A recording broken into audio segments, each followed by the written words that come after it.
stared at my phone in disbelief. My best friend Jessica was screaming.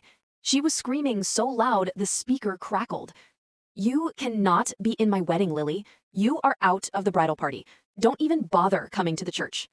I tried to speak calmly. "Jessica, the wedding is in 2 days. I am your maid of honor. I bought the dress you picked out. Why are you doing this?" Her answer shocked me to my core. "Because you looked too good in it. I saw the photos from the fitting. Everyone is going to look at you. You are trying to upstage me. This is my day, Lily. I don't want you standing next to me. You are too pretty for this wedding. Just stay home." And then she hung up on me. I stood there in my living room, holding the $300 dress I paid for. She kicked me out for being too pretty. It was the most insecure thing ever. I felt hurt for about 5 minutes. I cried a little bit. But then I remembered something. Something Jessica clearly forgot.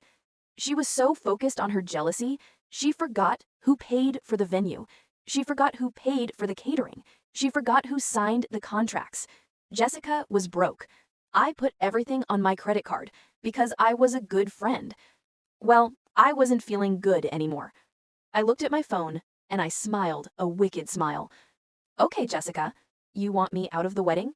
Let's see if you can have a wedding without me." Let me explain how we got here. Jessica and I were friends since college. She was always a little dramatic. She always needed to be the center of attention. When she got engaged to Mike, she turned into a total bridezilla. She wanted a $50,000 wedding, but she worked a minimum wage job, and Mike was an intern. They had absolutely no money. She came to me crying 6 months ago. "Lily, I can't afford the deposit. They're going to give away my date. Please, can you front the money? I will pay you back after the wedding. We will use the gift money." I hesitated at first. It was $10,000 just for the venue deposit, but she was my best friend, so I handed over my credit card. "Thank you," she screamed. "You are the best maid of honor ever." Over the next few months, it wasn't just the venue. "Lily, can you cover the florist? Lily, can you pay the caterer? My card got declined. I promise I will pay you back." I ended up putting $25,000 on my personal credit card. Everything was in my name. The contracts listed Lily Miller as the client, not Jessica. I did all the planning too. I licked the envelopes. I organized the seating chart. I calmed her down during meltdowns. I was basically her wedding planner and her bank. And this is how she thanked me, by kicking me out via phone call 2 days before the event because she was insecure about a dress. The dress incident happened last week. We went for the final fitting. The bridesmaids' dresses were champagne color. They were actually very beautiful. I put mine on and walked out. The seamstress smiled at me. "Wow, that fits you perfectly," she said. "You look like a model. The color matches your red hair perfectly." I smiled and twirled around. I felt confident and happy. But then I looked at Jessica. She wasn't smiling.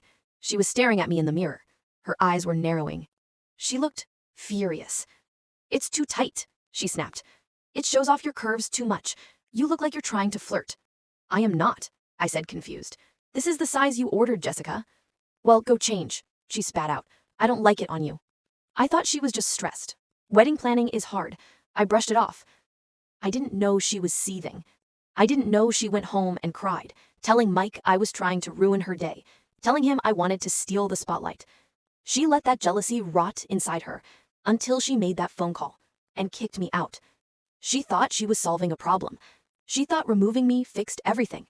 But she was actually pulling the pin on a grenade. It was now Friday morning. The wedding was Saturday. I had cooled down from my anger. I decided to text her one last time. "Jessica, are you sure about this? I paid for the venue and food. If I am not invited, I am canceling my payments. You have 1 hour to fix this." She replied instantly. "Don't threaten me, Lily. You won't cancel anything. You are too nice. If you cancel, I will sue you. Just stay away from my wedding. You are toxic and vain." She really thought I was bluffing. She really thought I was a doormat. I took a deep breath. I picked up my phone. I called the venue manager, David. "Hi, David. This is Lily Miller, the client on the contract." "Hey, Lily. Excited for tomorrow?" he asked. "Actually, there is a change of plans. I need to cancel the event." There was a long silence. "The wedding is tomorrow, Lily. You won't get a refund." "I know," I said calmly. "I don't care about the refund. I just want to cancel the booking. I am revoking authorization on my card for any future charges, and I want the vendors informed that the event is off." David sounded panicked. Okay, if you are the contract holder, it is your right to cancel. I will notify the staff. I hung up the phone. Then I called the caterer. Cancel the food, I said. Then I called the florist. Don't deliver the flowers, I said. In 30 minutes, I dismantled the entire wedding. It cost me $25,000 to teach her this lesson, but my dignity was priceless. Saturday morning arrived. The sun was shining. It was a beautiful day for a wedding. I was sitting on my couch, drinking coffee in my pajamas. My phone started blowing up at 10 a.m. It was Jessica. She called me 15 times in a row. Then came the texts. Why are the doors locked? Where are the chairs? The manager says you canceled. Fix this right now, Lily. I am going to kill you. I didn't reply. I just blocked her number. Then Mike called me. Lily, please, he begged. We are standing in the parking lot. Guests are arriving. The venue won't let us in. Jessica is having a panic attack. Can you please call them back? I am sorry, Mike, I said. She told me it was her day. She told me to stay home. So I stayed home. And my credit card stayed with me. Good luck explaining to the guests. I heard later what happened. They had to stand in the parking lot. Jessica was screaming in her white dress. Her makeup was running down her face. Guests were confused and whispering. They had no food, they had no music, they had no bathroom access. They ended up going to a local park and ordering pizza. It was a total disaster.